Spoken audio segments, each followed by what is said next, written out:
नमस्कार, आप देख रहे हैं कमोडिटी फटाफट। मैं हूं आपके साथ प्रशांत पांडे। एक ऐसा शो जहां पर हम पूरे दिन का बाजार का हाल आपको बताते हैं और उस हिसाब से गोल्ड, सिल्वर, क्रूड और खास तौर पे आपकी मेटल्स और एग्री प्रोडक्ट्स पर, एग्री कमोडिटीज पर आपको बेहतर रणनीति देते हैं और दिग्गज एक्सपर्ट हमारा इस शो में साथ देते हैं जो आपको बेहतरीन स्ट्रेटजी बताते हैं।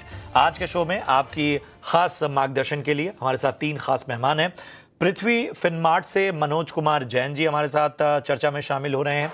इसके अलावा एंजल वन से तेजस अनिल शिग्नेकर साहब जुड़ रहे हैं और राकेश खन्ना साहब हैं मिरे एसेट शेयर खान से। आप तीनों का बहुत बहुत स्वागत था और इस चर्चा में अपना कीमती समय देने का बहुत बहुत शुक्रिया। मैं बारी बारी से आपके पास आऊंगा, लेकिन सबसे पहले ज़रा ब्यौरा दे देते हैं बाजार का।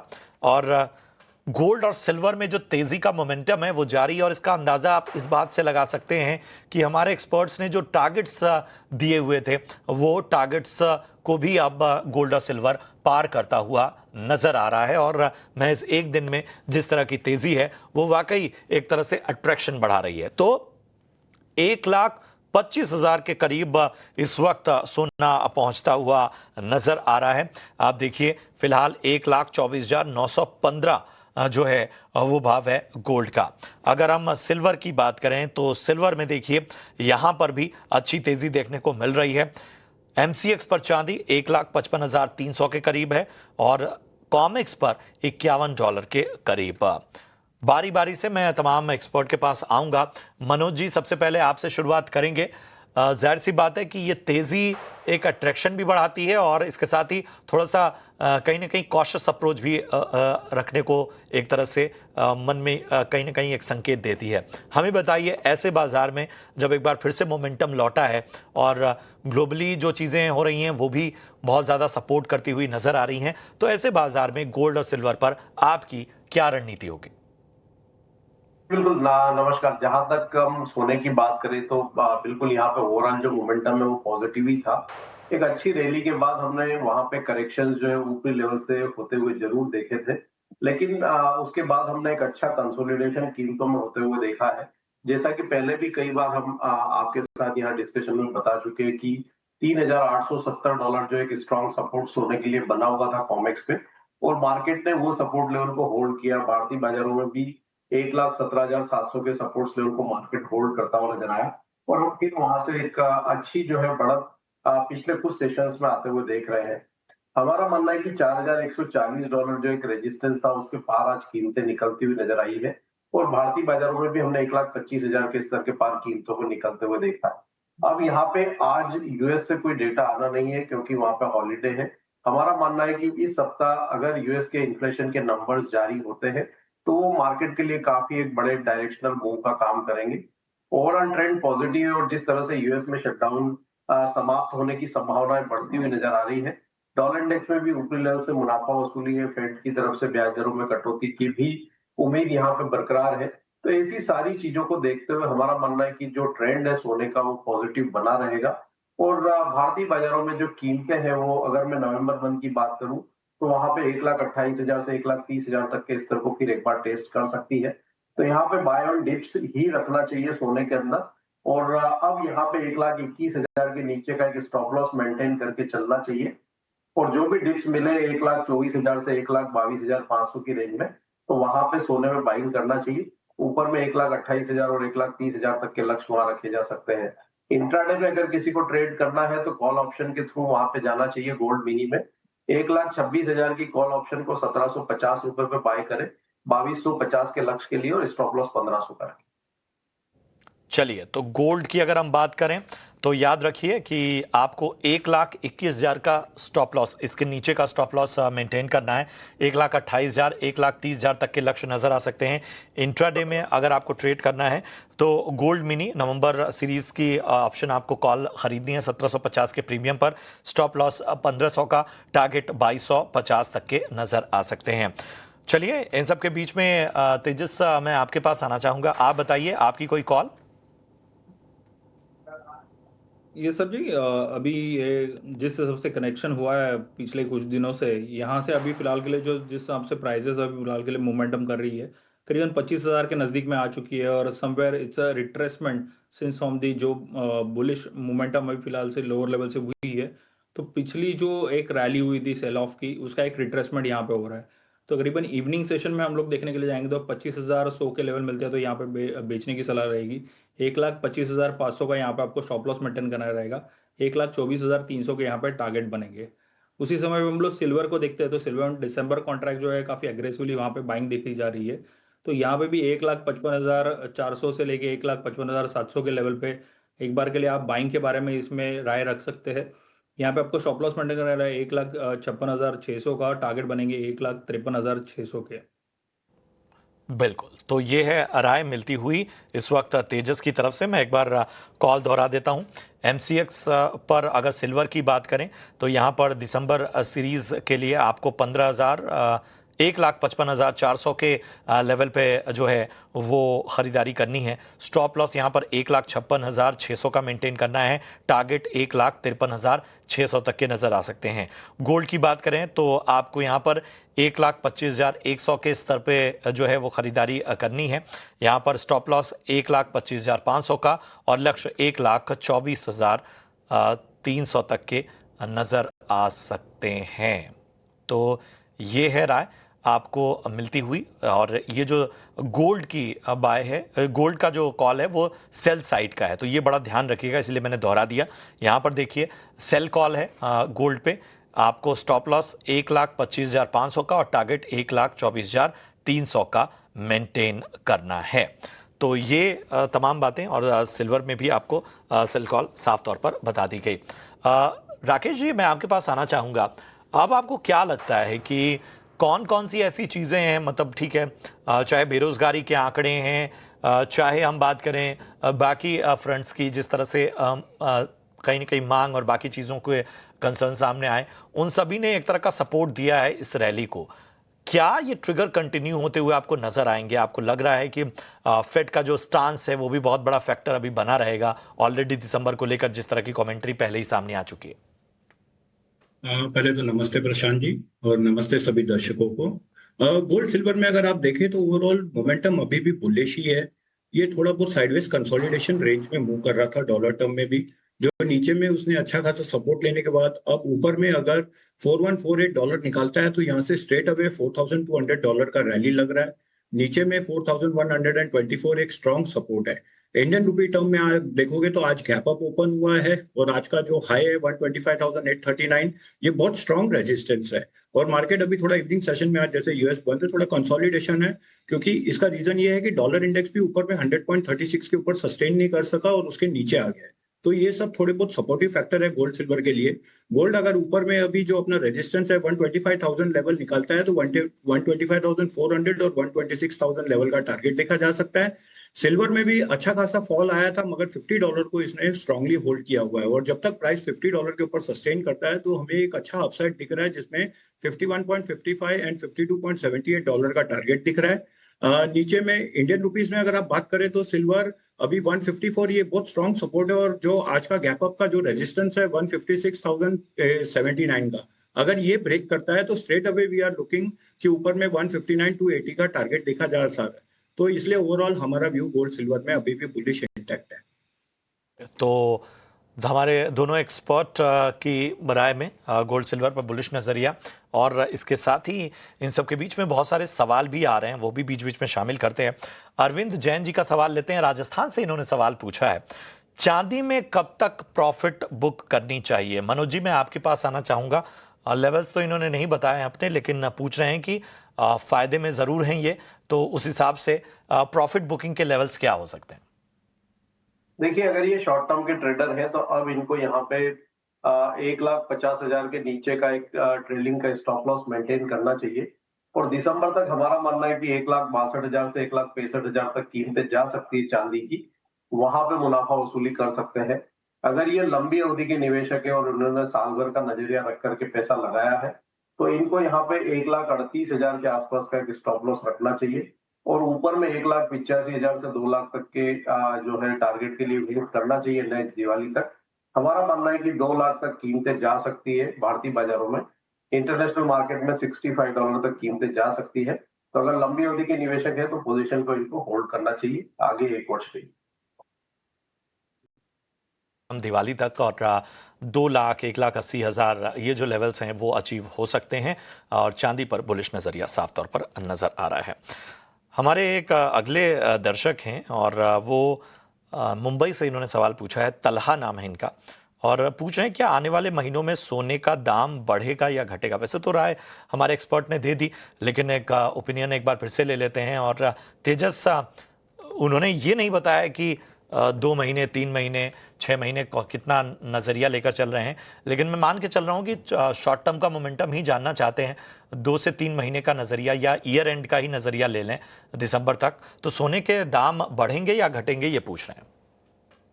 देखिए, यहाँ पे अभी फिलहाल के लिए जो एग्रेसिव सेलिंग हुई थी उसका फिलहाल के लिए रिट्रेसमेंट हो रहा है, लेकिन इसको लंबे समय में हम लोग देखने के लिए जाएंगे तो सपोज यहाँ पे प्राइजेज जो है 1,30,000 को सस्टेन कर लेती है और विद पर्टिकुलरली गुड वॉल्यूम जिस हिसाब से सेलिंग हुई है वो हिसाब से यहाँ पे प्राइजेस हो सकते हैं कि ऊपरी लेवल के लिए वापस एक बार के लिए एक हाई मोमेंटम हम लोग को देखने के लिए मिलेंगी। लेकिन सपोज प्राइजेस यहाँ पे 25,000 से लेके 27,000, 1,27,000 के आसपास रिट्रेस करती है और वहाँ से सेलिंग आती है, तो हो सकता है अभी जो रिसेंट लो बनाए थे 1,17,000 के वो ब्रीच होते हुए दिखेंगे और प्राइजेस यहाँ से 1,12,000 के नज़दीक में जाएंगी।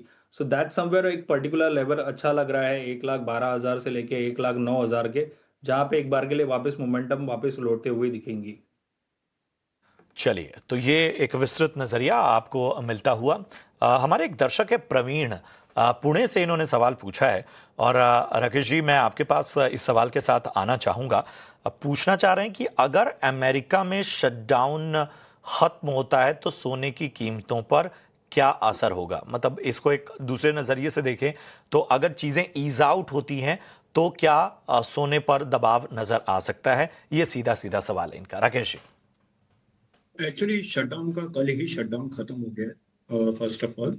तो उन्होंने कल न्यूज भी आई थी रात को, तो shutdown they wanted to get over, वो खत्म कर रहे हैं। और दूसरी चीज ये है कि गोल्ड और सिल्वर में अगर आप देखोगे तो दोनों में एक अच्छा टेक्निकली भी ब्रेकआउट हुआ है और वो बहुत स्ट्रॉन्ग ट्रायंगल ब्रेकआउट हुआ है जो सपोर्टिव बना रहा है प्राइस को। प्राइस नीचे सस्टेन नहीं हो रहा है। प्लस फेड अगर इंटरेस्ट रेट काटता भी है तो वो सपोर्टिव होगा क्योंकि डॉलर इनवर्सली कोरिलेटेड है गोल्ड एंड सिल्वर के साथ। तो अगर हर फैक्टर को आप कंसीडर करते हैं तो ओवरऑल इसमें शॉर्ट टर्म में ट्रेंड अभी भी बुलिश ही लग रहा है। नीचे में भी प्राइस जो करेक्शन हुआ है वो बाइंग अपॉर्चुनिटी थी एक अच्छी खासी, जहां से आप देखोगे कि करेक्शन ज्यादा दिन रहा नहीं। 61.8 या 78.6 के उधर से वो रिवर्स हो गया है। तो अभी मोमेंटम जो हाल फिलहाल चल रहा है वो तेजी का ही लग रहा है गोल्ड सिल्वर। मतलब मैंने कहा कि क्योंकि शटडाउन वाली जो पूरा नैरेटिव है वो अब तो धीरे धीरे इज आउट की ओर बढ़ रहा है, तो आपको ग्लोबली जो घटनाक्रम है उनके बदलते रहने और बाकी फैक्टर्स पर भी ध्यान रखना होगा। इन सब के बीच पे जरा क्रूड पर एक निगाह डालते हैं। कच्चे तेल पर दबाव है। ब्रेंट क्रूड $64 के करीब और WTI क्रूड $60 के करीब यहाँ पर नजर आ रहा है। तेजस, जरा बताइए क्रूड पर क्या राय होगी और लगे हाथ अपनी कॉल्स भी बता दीजिएगा। ये क्रूड को हम लोग देखेंगे जाएंगे कि काफ़ी टाइम से ये यहीं पे प्राइजेस के लिए सस्टेन हो रहा था। WTI में भी $60 को ब्रीच आउट किया, वहाँ से वापस बाउंस बैक मिला है। और जैसे कि यहाँ पे प्रीवियस सेशंस में भी हम लोग काफ़ी बार बता रहे थे कि 5500 जो लेवल है वो जिस तरह से ब्रीच होगा उसके बाद में जिस हिसाब से सेलिंग देखने के लिए मिलेंगी मार्केट में, वो काफ़ी देखने लायक रहेगी कहाँ पे इसका सपोर्ट मिलता है। तो फिलहाल के लिए 5100 के यहाँ पे अच्छा सा सपोर्ट मिला है क्रूड ऑयल में और यहाँ से बाउंस बैक हम लोग को देखने के लिए मिल रहे हैं। तो फिलहाल नवंबर कॉन्ट्रैक्ट जो अभी करंट एक्सपायरी के नज़दीक में ही है, यहाँ पे फिलहाल के लिए बाउंस बैक दिख रहा है। तो 5330 की लेवल मिलती है तो यहाँ पे बाइंग करना चाहिए। 5210 का यहाँ पे स्टॉप लॉस मेंटेन करना रहेगा। 5560 के यहाँ पे टारगेट बनेंगे। इसी समय पे हम लोग जो भी क्लोजली एक वॉच आउट रखते हैं कि इसका ऑप्शन चेंज क्या बता रहा है, तो यहाँ पे 5300 का कॉल जो है करीबन 100 के करीबन मिलता है, तो इसमें बाइंग की राय रहेगी। 70 का यहाँ पे आपको स्टॉप लॉस मेंटेन करना रहेगा और यहाँ पे टारगेट बनेंगे 160 से 170 के। बिल्कुल, तो ये है राय। मनोज जी, मैं आपके पास आना चाहूंगा। जरा कॉपर पर आप अपनी राय दीजिए। कॉपर में भी एक अच्छा कंसोलिडेशन देखने को मिल रहा है प्रशांत जी, और हम देख रहे हैं कि 1000 के स्तर के ऊपर कीमतें टिकती हुई नजर आ रही है। और LME में भी हम देख रहे हैं कि कीमतें जो है वो $10,500 के स्तर के ऊपर बनी हुई है। तो कॉपर में यहाँ पे बाय की रणनीति बनाना चाहिए। जो लेवल्स रहेंगे 1004 के रहेंगे नवंबर कॉन्ट्रैक्ट में। स्टॉप लॉस वहां पे 993 का रखना है और टारगेट यहाँ पे 1024 तक के रहेंगे और अगले 2 से 3 दिन तक के लिए ये नजरिया रखकर चलना चाहिए। इन सब के बीच में ज़रा एग्री पर भी फोकस करेंगे और हम देख रहे हैं कि जीरे में %0.5% की तेज़ी हमें देखने को मिल रही है। धनिया के भाव में 1% की तेज़ी है। हल्दी में भी करीब 2% जो है वो यहाँ पर कहीं ना कहीं एक करेक्शन नज़र आ रहा है। हल्दी में एक करेक्शन नज़र आ रहा है। ग्वार गम में जो है वहाँ पर भी एक करेक्शन हमें देखने को मिल रहा है। बहुत सारे सवाल भी इससे जुड़े हुए हमारे दर्शक भेज रहे हैं, लेकिन एग्री को लेकर मनोज जी मुझे आपके पास ही आना होगा। बताइए क्या राय बन रही है, यहाँ पर कोई कॉल्स हो तो वो भी बताइए। एग्री में यहाँ पे अगर कहीं पे रणनीति बनानी है तो कॉटन सीड ऑयल के एक अच्छा कंसोलिडेशन दिखा रहा है और एक प्रॉफिट बुकिंग के बाद आज फिर से एक वहाँ पॉजिटिव मोमेंटम बनता हुआ नजर आया है। तो कॉटन सीड ऑयल के का जो दिसंबर कॉन्ट्रैक्ट है 2884 के स्तर के ऊपर बाय करना है। स्टॉप लॉस 2840 का रखना है, टारगेट 2960 के रहेंगे। वहीं स्पाइस कॉम्प्लेक्स में हम देख रहे हैं कि यहाँ पे कोरिएंडर में निचले स्तरों से फिर एक रिकवरी जो है वो बनती हुई नजर आ रही है और ये संभावना लगाई जा रही है कि इस बार सोइंग जो है वो कम हो सकती है। तो कोरिएंडर का जो दिसंबर कॉन्ट्रैक्ट है वहां पे अगर 8300 के आसपास कीमतें मिलती है तो वहां भी बाय किया जा सकता है 8140 के स्टॉप लॉस से और टारगेट वहां पे 8600 तक के रखे जा सकते हैं। जीरा में निचले स्तरों पर सपोर्ट है और हमारा मानना है कि जो दिसंबर का वायदा 18800 के स्तर को होल्ड करता हुआ नजर आएगा और वहां 20000 से 19500 की रेंज आती है तो बाय कर सकते हैं। ऊपर में 20,800 21,500 यहाँ पे दिसंबर कॉन्ट्रैक्ट में देखने को मिल सकता है। हल्दी में एक अच्छी रैली के बाद कुछ मुनाफा वसूली संभावित है। वहीं ग्वार सीड और ग्वार गम में यहाँ लगातार मुनाफा वसूली देखने को मिल रही है, तो ये दोनों काउंटर अभी अवॉइड करना चाहिए। एग्री कमोडिटीज पर आपको राय मिलती हुई फटाफट से तेजस के पास चलते हैं। तेजस, कॉपर और नेचुरल गैस की आपकी कॉल्स बची हुई हैं, जरा फटाफट से बताएं। कॉपर में फिलहाल के लिए जिस हिसाब से अभी रेजिस्टेंस मिला हुआ है वो काफ़ी देखने लायक रहेगा कि यहाँ पे प्राइजेस वापस एक बार के रीच आउट होती है 1012 के यहाँ पे, तो 1012 के यहाँ पे मिलती है तो यहाँ पे बेचने की सलाह रहेगी। 1016 का यहाँ पे आपको स्टॉप लॉस मेंटेन करना रहेगा। 1004 के यहाँ पे टारगेट बने 1004 के। शुक्रिया करेंगे तेजस। इसके साथ ही मनोज जी आपका भी बहुत बहुत शुक्रिया। राकेश जी आपका भी बहुत बहुत धन्यवाद तमाम इनसाइट्स के लिए और इस चर्चा में अपना समय देने के लिए। चलिए, इस शो में तो इस चर्चा में तो इतना ही। तमाम सवालों के जवाब भी हमने दिए, लेकिन गेहूं की डिमांड, सप्लाई और भाव को लेकर क्या स्थिति है, श्री कैलाश ग्रेन मिल्स के एमडी पंकज गोयल से हमारे सहयोगी विश्वमोहन ने खास बातचीत की। आपको सुनवाते हैं। हमारे साथ पंकज गोयल जी हैं, गेहूं के कारोबारी भी है और साथों साथ मिलर्स भी हैं और साइलोज वगैरह भी चलाते हैं। सर, गेहूं की हम शुरुआत करें, सबसे पहले भाव को लेकर लोगों में काफ़ी चर्चाएं हैं कि इस बार भाव काफ़ी सबड्यूड रहने वाले हैं, रेंज में रहने वाला है। क्या ये कंज्यूमर ईयर साबित होगा क्या 2026? सो आई थिंक रेंज बाउंड हैं सारी चीज़ें। कंज्यूमर ईयर क्या होता है मुझे नहीं मालूम। तो ग्राहकों को सस्ता मिले, यही कंज्यूमर ईयर। बेसिकली इन्फ्लेशन जो है कंट्रोल में है, ये मैं कंज्यूमर ईयर मानता हूँ। तो इन्फ्लेशन सभी कमोडिटीज में कंट्रोल में रहे। किसानों के लिए सही भाव लग रहा है आपको कि जो मौजूदा भाव है किसानों के लिए सही है या जबरदस्त है? आई मीन से इंडिया के प्राइजेस ऑल ओवर वर्ल्ड में सबसे अच्छे हैं वीट के प्राइजेस। तो अगर मार्केट के पॉइंट ऑफ व्यू से बोलूं तो किसानों के लिए, लेकिन वर्ल्ड के प्राइसेस से ज्यादा किसानों के लिए सही है कि नहीं, ये मैं पूछ रहा हूँ सर। बढ़िया आ रहा है किसानों के लिए, किसानों को फायदा है। बिल्कुल। आगे कुछ दाम में और तेजी की संभावना लग रही है? नहीं लग रही है, नहीं लग रही है क्योंकि अगर डिमांड सप्लाई की सिचुएशन देखते हैं, तेजी तभी आ सकती है जब डिमांड और सप्लाई में मिसमैच हो। और डिमांड एंड सप्लाई का जो पूरा बैलेंस शीट आ रही है, वो बैलेंस शीट बिल्कुल परफेक्ट दिख रही है, कहीं पर भी शॉर्टेज की स्थिति नहीं दिख रही है। एक्सपोर्ट का कुछ उम्मीद करनी चाहिए या सरकार इस पे बिल्कुल टाइटली लेप रहेगी, कुछ बोलने वाली नहीं? मुझे लगता है प्रोडक्ट्स के एक्सपोर्ट्स को लेके तो सरकार को ढील देंगी। हाँ, निर्णय लेना चाहिए और ढील देगी, क्योंकि उसमें वॉल्यूम बहुत ज़्यादा नहीं होगा और एक जो एक्सपोर्ट्स की अपॉर्चुनिटीज़ हैं प्रोडक्ट्स को लेके, उसे हम वापस से ले पाएंगे जो हमने लूज करी है। ओके, इस सीजन की खरीदारी सरकार की काफी अच्छी रही है। क्या नेक्स्ट सीजन को लेकर क्या अनुमान है और क्या लग रहा है, सरकार इस बार पूरी तरह से भाव के ऊपर कंट्रोल रखेगी क्योंकि उनके पास स्टॉक अच्छा है? अब ये देखने लायक सवाल है, पर जो स्थिति मुझे लग रही है कि सरकार के पास चावल का स्टॉक भी काफ़ी है, गेहूं का स्टॉक भी काफ़ी है और कहीं ना कहीं सरकार को इसको हैंडल करने की सिचुएशन में चैलेंजिंग दिख रही है मुझे अभी।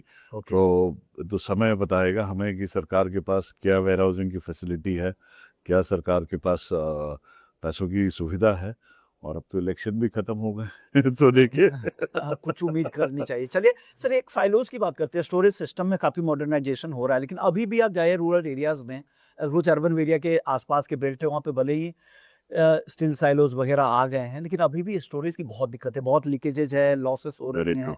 क्या यहाँ पे रिवॉल्यूशन की ज़रूरत है? क्या सुधार की ज़रूरत है? और क्या कितनी कमी है, कितना पीछे हैं वो स्टोरेज क्षमता में? तो बहुत बहुत सुधार की ज़रूरत है।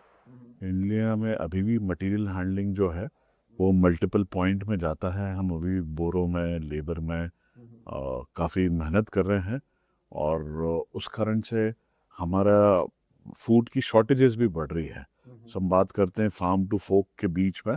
सो वर्ल्ड हेल्थ ऑर्गेनाइजेशन का एक एस्टिमेट था कि इंडिया में फार्म से लेके फोक तक जाने में इतना मीट का लॉस है जितना ऑस्ट्रेलिया जैसी कंट्री फीड हो सकती है उससे। सो अभी भी अगर मैं बोलूँ तो उसमें काफ़ी स्कोप है।